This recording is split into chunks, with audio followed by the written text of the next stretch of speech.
Morning students, BEd first year अर्थात BEd प्रथम वर्ष बीएड फर्स्ट ईयर में पेपर 6 जिसका नाम है जेंडर स्कूल एंड सोसाइटी अर्थात लिंग विद्यालय और समाज, इसमें यूनिट फर्स्ट इकाई 1 के अंतर्गत आज हम जानेंगे paradigm shift women studies to gender studies, प्रतिमान विस्थापन महिला अध्ययन से जेंडर अध्ययन।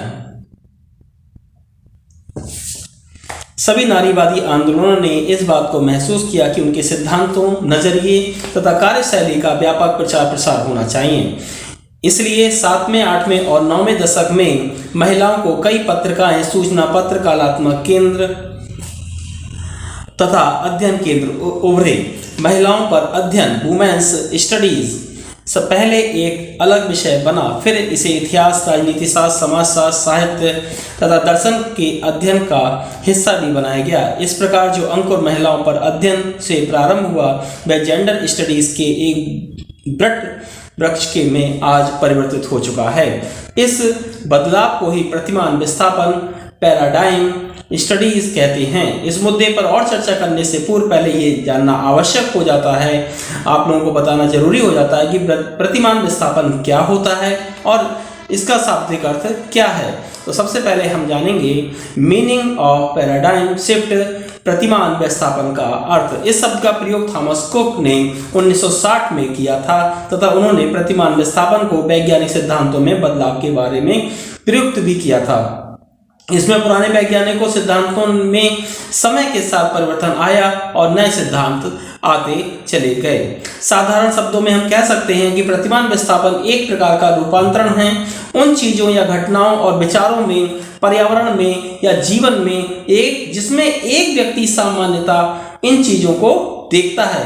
ये राष्ट्रीय, अंतर्राष्ट्रीय तथा नाटकीय, सकारात्मक, नकारात्मक कुछ भी हो सकता है तथा हम ये इस बात पर वर्तमान तथा भविष्य में दोनों प्रकार से असर डाल सकता है। प्रतिमान विस्थापन वह है जब कोई महत्वपूर्ण परिवर्तन होता है, सामान्यतः एक सिद्धांत का दूसरे सिद्धांत में परिवर्तन होना।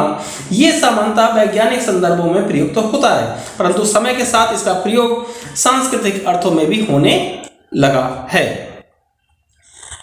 इसमें एक परिभाषा है डिक्शनरी कॉम के अनुसार ये किसी विषय या समूह के प्रतिमान में महत्वपूर्ण परिवर्तन है।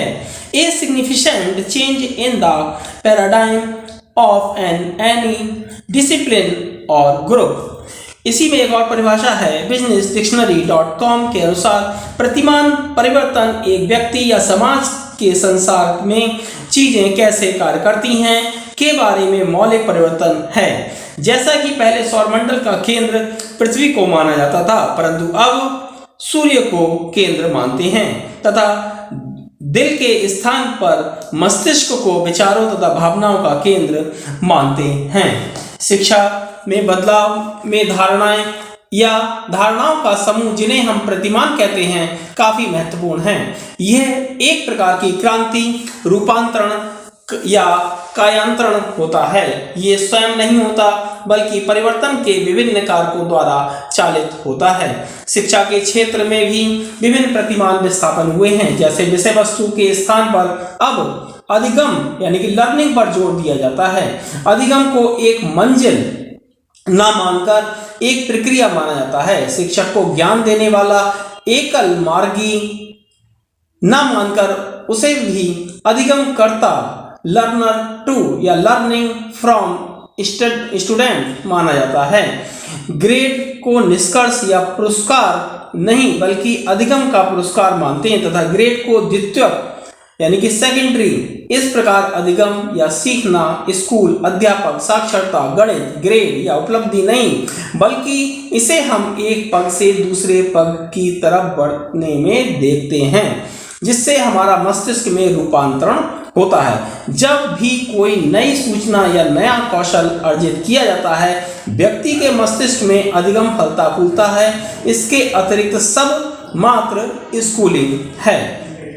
अगला पॉइंट हमारा आता है paradigm shift from women's studies to gender studies, महिला अध्ययन का जेंडर अध्ययन में प्रतिमान विस्थापन। महिला अध्ययन एक प्रकार से द्वितीय लहर के नारीवादी आंदोलन की एक शाखा थी, जबकि इसके स्थान पर जेंडर अधिगम अध्ययन तीसरी लहर में एक परिवर्तन के रूप में सामने आया। ये परिवर्तन स्पष्ट रूप से 1990 में देखने को मिलता है, जबकि सामान्यतः महिला अध्ययन वुमेन स्टडीज के स्थान पर जेंडर अध्ययन जेंडर स्टडीज शब्द टर्म का प्रयोग होने लगा तथा इस दौरान जितने भी अध्ययन केंद्र तथा शोध केंद्र तथा एकेडमिक डिग्री शुरू किए गए उनमें जेंडर अध्ययन शब्द का ही प्रयोग किया जाने लगा। सारे संसार में जेंडर अध्ययन अकादमिक लोगों के मध्य एक नया विषय है। इसको महिला अध्ययन से प्रतिमान विस्थापन के रूप में प्राप्त किया गया है। ये रूपांतरण तथा परिवर्तन किस प्रकार संभव हुआ, ये समझने के लिए आवश्यक है कि महिला अध्ययन क्या था, इस बारे में विचार किया जाए। ये एक स्थापित तथ्य है, महिला अध्ययन में हमेशा ही केवल महिलाओं से संबंधित विषय ही एक अंग के रूप में मौजूद रहे हैं। इन अंगों में वे मुद्दे उठाए जाते रहे हैं जिनमें महिलाओं की स्थिति में सुधार लाया जा सके। स्पष्ट है, इन मुद्दों की समझ के लिए महिलाओं के परिप्रेक्ष्य से विचार किया जाना बेहद जरूरी था।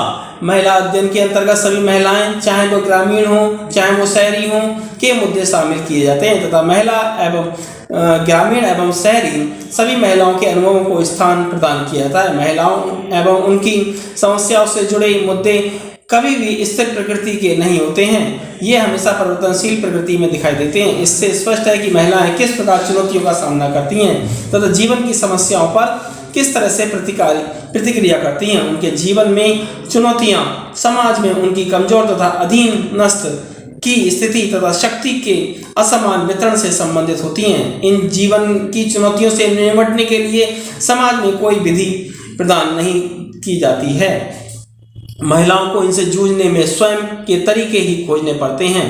इन समस्याओं के बारे में दो नजरिए हो सकते हैं। पहला, उस महिला का नजरिया जो स्वयं उस समस्या से दो चार हो रही है, या दूसरा नजरिया एक महिला शोधकर्ता का हो सकता है कि उस समस्या को समझ तो पा रही है, साथ ही समाधान के बारे में विचार कर पा रही है। इस प्रकार से ये दोनों भिन्न नजरिए हैं, परंतु महिला अध्ययन के अंतर्गत शोधार्थी नजरिए से न देखकर अधिकतर समस्या महिला के नजरिए से देखे जाने की प्रवृत्ति होती है तथा समस्या का फौरी समाधान चाहने की अपेक्षा रखी जाती है, जबकि समाज में पूर्ण रूप से किसी समस्या का तात्कालिक समाधान तो हो सकता है, परंतु पूर्ण रूप से सामाजिक परिवर्तन के लिए ये आवश्यक है कि महिला का अध्ययन महिला के द्वारा तथा महिला के लिए न किया जाए, बल्कि समाज की संरचना के सभी अंगों को साथ लेकर बड़े पैमाने पर परिवर्तन किया जाए। इस नजरिए को इसमें समाज के दूसरे महत्वपूर्ण अंग पुरुष का नजरिया भी उतना ही आवश्यक है। यहीं से जेंडर अध्ययन की अवधारणा का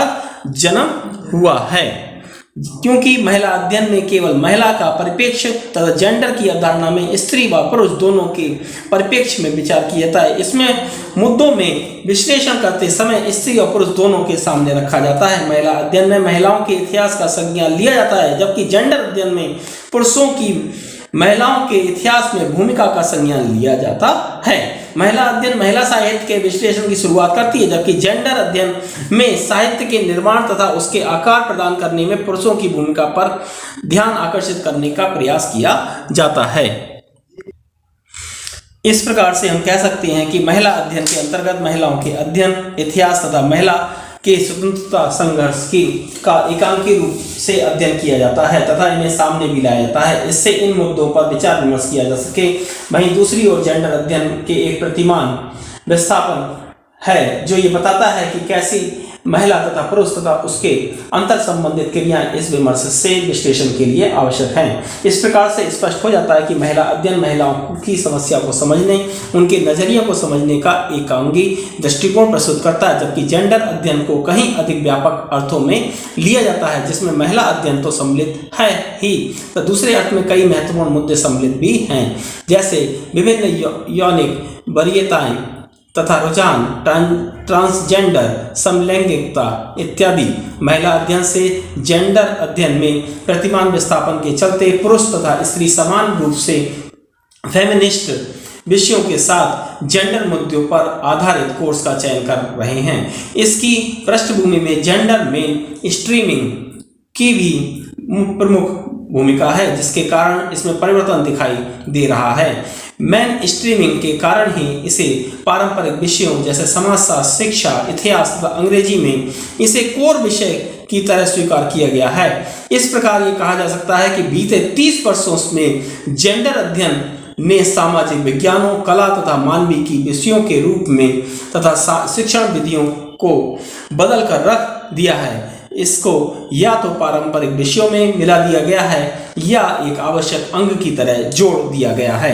अगला हेडिंग अब हम जानेंगे gender studies and gender main streaming, gender अध्ययन तथा जेंडर मेन स्ट्रीमिंग। जेंडर अध्ययन के रूप में प्रतिमान विस्थापन कहीं न कहीं अंतर्राष्ट्रीय स्तर पर जेंडर मेन स्ट्रीमिंग के लिए किए जा रहे प्रयासों का ही प्रतिफल है। सर्वप्रथम जेंडर मेन स्ट्रीमिंग की अवधारणा को 1985 की तीसरी विश्व महिला कॉन्फ्रेंस नैरोबी, केन्या में प्रस्तुत किया गया था। इस विचार को औपचारिक रूप से 1995 में fourth world conference on women in Beijing, China में स्वीकार किया गया तथा बीजिंग प्लेटफॉर्म फॉर एक्शन में शामिल किया गया। जेंडर मेन स्ट्रीमिंग के लिए UN economic and social council द्वारा दी गई परिभाषा सर्वमान्य है।